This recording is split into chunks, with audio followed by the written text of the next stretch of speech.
నమస్కారం. RVR TV ప్రేక్షకులకు స్వాగతం. వసంత ఋతువుతో ప్రకృతి కొత్త పచ్చదనాన్ని చూపిస్తూ కనువిందు చేస్తుంది. ఈ సందర్భంలో వచ్చే సంవత్సరాది ఉగాది పర్వదినం అంటే అందరికీ పండుగే. ప్రతి ఉగాది ఒక కొత్త ఆరంభం, కొత్త ఆశలు, కొత్త సంకల్పాలకు నాంది. ఈసారి పరాభవనామ సంవత్సరం ఎలా ఉండబోతుందనేది ఆసక్తికరం. ఈరోజు చాలామంది, ముఖ్యంగా తెలుగు వాళ్ళు, పంచాంగ శ్రవణం వినడం, అలాగే జాతకం గురించి తెలుసుకోవడం అనేది చేస్తుంటారు. మరి ఎవరి రాశి ఫలాలు ఎలా ఉన్నాయి, ఎవరి అదృష్ట ద్వారాలు తెరుచుకోబోతున్నాయి, ఎవరి ఆదాయం ఎంత, వ్యయం ఎంత, ఎవరికి రాజయోగం, ఎవరికి అవమానం, శుభ ఫలితాలు ఎవరికి కలగబోతున్నాయనే అంశాలు ఈరోజు మనం తెలుసుకుందాం. మనతో పాటు జ్యోతిష్య పండితులు బ్రహ్మశ్రీ డాక్టర్ సివిబి సుబ్రహ్మణ్యం గారు మనతో పాటు ఉన్నారు. గురువు గారిని అడిగి మరిన్ని విషయాలు తెలుసుకునే ప్రయత్నం చేద్దాం. నమస్కారం గురూజీ. ఈ పరాభవ నామ సంవత్సరంలో ఏ రాశి వాళ్ళకి ఎలా ఉంటుందనేది వివరించండి. మిథున రాశి వాళ్ళకి ఎలా ఉండబోతుంది? మిథున రాశి సామాన్యంగా మిథున రాశి వాళ్ళకి ఏమవుతుందంటే ఆదాయం 8, వ్యయం 11 ఉంటుంది. గౌరవం 1, అవమానం 7 ఉంటుంది. అంటే ఇటు గౌరవం తక్కువే, ఆదాయం తక్కువే. ఈ రెండిటినీ కూడా సమన్వయాత్మకంగా వృద్ధి చేసుకోవడానికి ముఖ్య విషయంలో తెల్లవారుజామున అమ్మవారిని భావన చేసి పరిచితులందరినీ ఆమెలో ప్రవేశపెట్టి జనని కనుక వృష్టిని దక్షిణాన్ని తీర్పయామి అనే మంత్రం చేసుకుంటే వారి నుంచి గౌరవం వస్తుంది. అలాగనే వారిలో మనం దైవాన్ని దర్శించడం ద్వారా మనకి గౌరవం వస్తుంది. వారికి ఈ కనకాభిషేకం చేయడం ద్వారా ఆర్థికమైనటువంటి ఇబ్బందులు తగ్గుతాయి. అలాగనే విద్యార్థుల విషయంలో శ్రమ ఎక్కువ పడాలి, శ్రమకు ప్రాధాన్యం ఇవ్వాలి, విలాసాలకి ప్రాధాన్యం ఇవ్వకూడదు. ఎందుకంటే విలాసాల వల్ల ఖర్చు ఎక్కువ అవుతుంది, సమయం వ్యర్థం అవుతుంది. అందుకని విద్యకు ప్రాధాన్యం ఎక్కువ ఇవ్వాలి. అయితే విద్యతో పాటుగా దాన్ని గుర్తుపెట్టుకోవడం కూడా ముఖ్యమే. గుర్తుపెట్టుకోవడానికి కొన్ని ప్రత్యేకమైనటువంటి కళలు ఉన్నాయి. ఆ కళల్ని మనం అధ్యయనం చేసినట్లయితే గుర్తుపెట్టుకోవడం అనేది పెరుగుతుంది. అలాగనే జపాలు ఉన్నాయి. వాటిలో మనకు దక్షిణామూర్తి మంత్రం ఒకటి, దక్షిణామూర్తయే నమః. దీనివల్ల ఏమవుతుంది? మేధ, ప్రజ్ఞ వృద్ధి చెందుతాయి. ఈ దక్షిణామూర్తయే నమః అనేది తెల్లవారుజామున చేయాలి. చెప్పండి. మేధా ప్రజ్ఞ అంటే అర్థం ఏంటి? మేధ అనేటువంటిది మనం తెలిసిన విషయంతో తెలియని విషయాన్ని కూడా ఊహించగలగడం మేధ. ప్రజ్ఞ అంటే ఏమిటి? మనకు తెలిసిన విషయాన్ని ఏ సమయానికి ఎంత అవసరమో అంత వ్యక్తీకరించగలగడం. ఈ రెండు కూడా అవసరమే వ్యక్తికి. కాబట్టి దక్షిణామూర్తి అనే మంత్రాన్ని జపం చేసుకోవడం, అలాగే తల్లిదండ్రులు కూడా పిల్లల కోసం జపం చేయడం, వాళ్ళు పరీక్ష రాసేటప్పుడు జపం చేయడం, పరీక్ష అయిపోయిన తర్వాత తల్లిదండ్రులు పిల్లలు కూడా శ్రీరామ జయరామ జయ జయరామ పుణ్యబలం పెరుగుతుంది దానివల్ల. అంతేకాదు విజయాలు లభిస్తాయి. ఎందుకంటే మనకి పోటీ పరీక్షల్లో కావచ్చు, మామూలు పరీక్షల్లో కావచ్చు, విజయాలు అనేటువంటివి చాలా ముఖ్యం. ఆ కారణంగా విజయం రావడానికి శ్రీరామ జయరామ జయ జయరామ ఇలాగా క్రమ పద్ధతిలో ప్రణాళిక ప్రకారం చేసుకున్నట్లయితే మాత్రమే వాళ్ళు ఫలితాన్ని అధికంగా సంపాదించగలుగుతారు. మనకు అన్నదాతలు ఉన్నారు. ఆ అన్నదాతలకి అంటే రైతులు అన్నమాట. ఆ రైతులకి కొంచెం పెట్టుబడులు ఎక్కువ కావడం వల్ల నష్టపోయేటువంటి అవకాశాలు ఉన్నాయి. ఎందుకంటే వాళ్ళు ఖర్చు పెట్టేది అక్కడే కదా, అక్కడే ఖర్చు ఎక్కువగా ఉంది కదా. ఇలా ఎక్కువ ఖర్చు ఉన్నప్పుడు ఏం చేయాలి అంటే వీలైనంత వరకు ఖర్చును తగ్గించుకొని అవసరాలు తీరేటట్లుగా ప్రయత్నం చేయాలి. ఆ ప్రయత్నంతో బాటుగా వాళ్ళు పంట పొలాలకు మేలు జరిగే పనులు చేయాలి. ఎందుకంటే ఈ ఎరువులు వాడడం కానీ, లేకపోతే మందులు వాడడం కానీ పంట పొలానికి భూమికి కూడా నష్టాన్ని కలిగజేస్తాయి. పుణ్యం రాదు, పాపం పెరుగుతుంది. ఖర్చు ఎక్కువ ఉన్న సమయంలో పాపం పెరిగితే నష్టం ఎక్కువ వస్తుంది. అందుకని ఏం చేయాలి అంటే వీలైనంత వరకు ఆ ఖర్చులు తగ్గించుకోవాలి, పుణ్యబలాన్ని పెంపొందించుకోవాలి. మనకు అమృత వర్షిణ్యై నమః అనే మంత్రాన్ని కనుక రైతులు జపించుకుంటే బాగుంటుంది. రైతులతో పాటు అందరూ కూడా జపించడం మంచిది. ఎందుకంటే మనకి అన్నదాతలు, అన్నం కావాలి కదా మనకి. అందువలన మనం అందరం కూడా ఆ మంత్రం జపించుకోవడం వల్ల ఏమవుతుందంటే మనకు ఆహార పదార్థాలలో అమృతత్వం అలవడి అది ఆరోగ్యప్రదం అవుతుంది. వీలైనంత వరకు ఈ ఆహార విషయంలో ఎక్కువ శ్రద్ధ తీసుకోవాలి ఈ రాశివారు కూడా. ఆ శ్రద్ధ తీసుకునేటప్పుడు సమయానికి ఆహారం తీసుకోవడం అనేటువంటిది చాలా చాలా ముఖ్యమైనటువంటిది.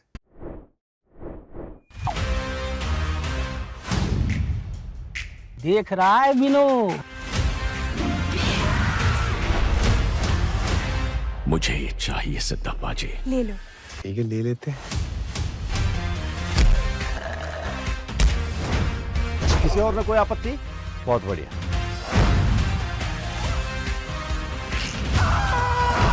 सर ये सब कनेक्टेड है। क्या कनेक्शन है?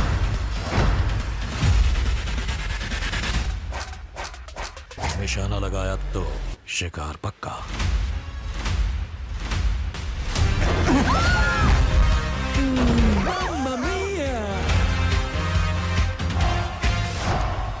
इस गद्दी की गरिमा इस पे बैठने वाले से होती है। हाय, दिस इज राणा दग्गुबाटी।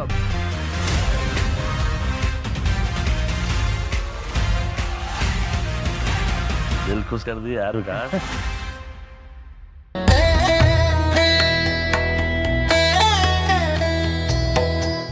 అలాగే విద్యార్థులు కూడా సమయాన్ని విద్య కోసమే ఎక్కువ వినియోగించడం కోసం ప్రయత్నం చేయాలి. ఇక వ్యాపారస్తుల దగ్గరికి వచ్చేటికి వాళ్ళు చాలా జాగ్రత్తగా ఉండాలి. ఎందుకోసం అంటే వాళ్ళకి ఈ పెట్టుబడులు పెట్టేసి ఎవరో ఆశ పెట్టారని, ఎవరో చెప్పారని పెట్టుబడులు పెట్టేసి నష్టపోయేటువంటి అవకాశాలు ఎక్కువ ఉన్నాయి. ఆ కారణంగా వ్యాపారస్తులు పెట్టుబడులు పెట్టేటప్పుడు ఎక్కువ శ్రద్ధ తీసుకోవాలి. అత్యవసరం అనుకున్నవే పెట్టాలి, పూర్తి నమ్మకం కలిగిన చోటే పెట్టాలి. ఒకవేళ పెట్టకపోయినా కూడా నష్టం లేదు, ఎందుకని అసలు పోదు కదా. అందువలన మీరు వ్యాపారస్తులు ఈ విషయంలో చాలా జాగ్రత్తగా ఉండాలి. అంతేకాకుండా మనం విఘ్నాలు కలుగుతుంటాయి వాళ్ళకి, ఆ విఘ్నాలను జయించడం అవసరం. దానికి గణపతికి ప్రతిరోజు పూజ చేయడం చాలా మంచి చేస్తుంది. దాంతోపాటుగా సాయంకాలపు వేళ 6 నుంచి 7 వరకు అరుణాచల శివ, 7 నుంచి 8 వరకు సుమంతో సుమంతో శ్రీ కార్తవీర్యార్జునాయ నమః అనేది ఎక్కువ సత్ఫలితాన్ని ఇస్తుంది. అలాగనే ఈ రాశి వారికి ఒక విశేషం ఉంటుంది ఏంటంటే, తాము కుటుంబంలో కానీ ఇతరుల నుంచి వచ్చే సహకారం విషయంలో కానీ తమ యొక్క ప్రవర్తన విషయంలో కానీ అనుకూలత తక్కువ, శ్రమ ఎక్కువ, కానీ గౌరవం ఉంటుంది, గుర్తింపు ఉంటుంది. అంటే తాము ఒక 10 గంటలు శ్రమ పడితే ఓ అరగంట శ్రమ పడినంత గుర్తింపు వచ్చేస్తుంటుంది, కానీ తక్కువ కదా. అందుకని మనం కుటుంబ సభ్యుల మధ్యలో కూడా వాక్ కలహాలకు అవకాశం ఎక్కువ ఉంది. అంటే మనం మాట్లాడితే ఎదుటి వాళ్ళకి అపార్థం కావడం అనేటువంటి దానికి అవకాశాలు ఎక్కువ ఉన్నాయి. అందువలన ఆచితూచి మాట్లాడాలి. అతి సామాన్యంగా ఏం జరుగుతుందంటే, ఎదుటి వ్యక్తి మనతో మాట్లాడే ముందు ప్రణాళిక ఉంది అతనికి. ప్రణాళిక ఉండడం వల్ల ఏం చేస్తాడు అంటే, బాగా ఆలోచించి సరి అయిన పదాలు పడేటట్లుగా చూసుకుని, ఇతను ఇలా మాట్లాడితే ఇలా సమాధానం చెప్పాలి, ఇలా మాట్లాడితే ఇలా సమాధానం చెప్పాలి, ప్రణాళిక ఒకటి సిద్ధం చేసుకుని వచ్చి మాట్లాడడం ప్రారంభిస్తాడు. మనం విన్న వెంటనే సమాధానం చెప్పాలనుకుని సమాధానం చెప్పేస్తాం. దీనికి ప్రణాళిక ఏం లేదు, ప్రిపరేషన్ ఏం లేదు, ఆలోచన ఏం లేదు. దాంతో ఏమవుతుంది, అది కలహాన్ని ఇస్తుంది. అందుకని మనలో వినేవాళ్ళల్లో రియాక్షన్ అనేటువంటి దానికి అవకాశం ఎక్కువ ఉంటుంది. ఈ సత్యాన్ని గుర్తించి ఏ సమాధానం చెప్పాల్సినా సరే ఆచితూచి, అంటే నేను కొంచెం ఆలోచించి చెప్తాను అని వాయిదా వేసేయడం.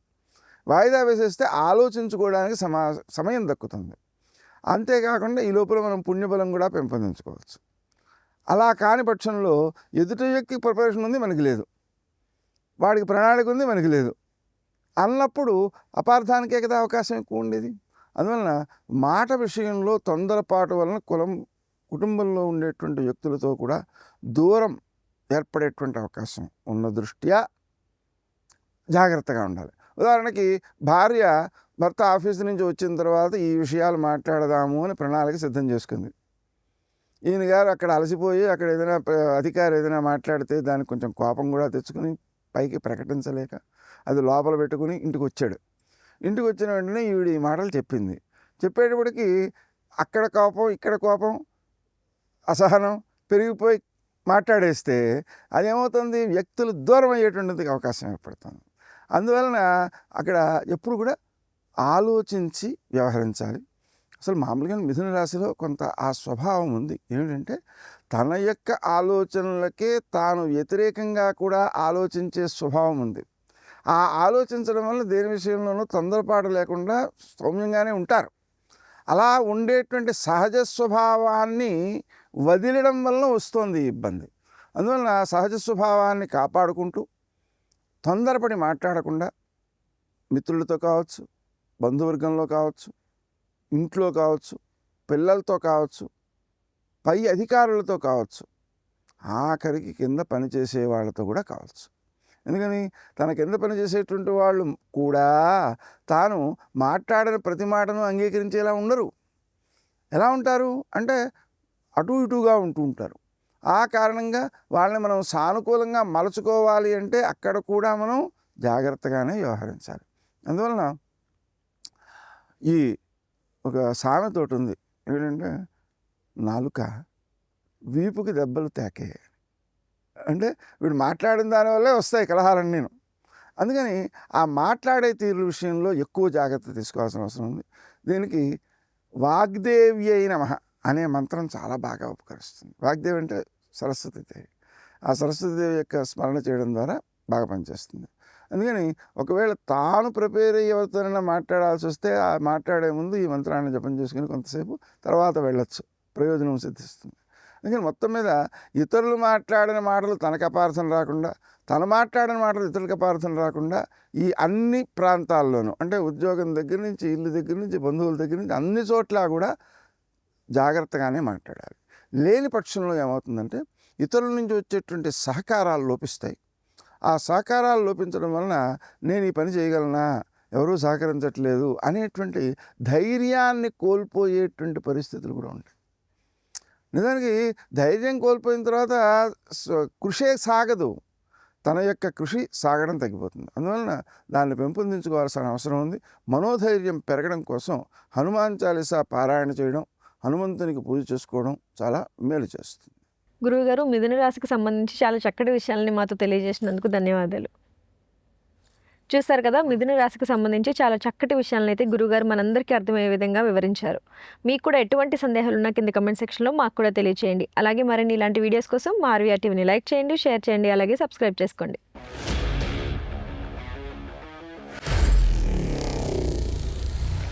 Honor Signatus, the biggest gated community in the heart of the city. Spacious 3.5 and 4 BHK apartments at Kukatpalli, High-Tech City.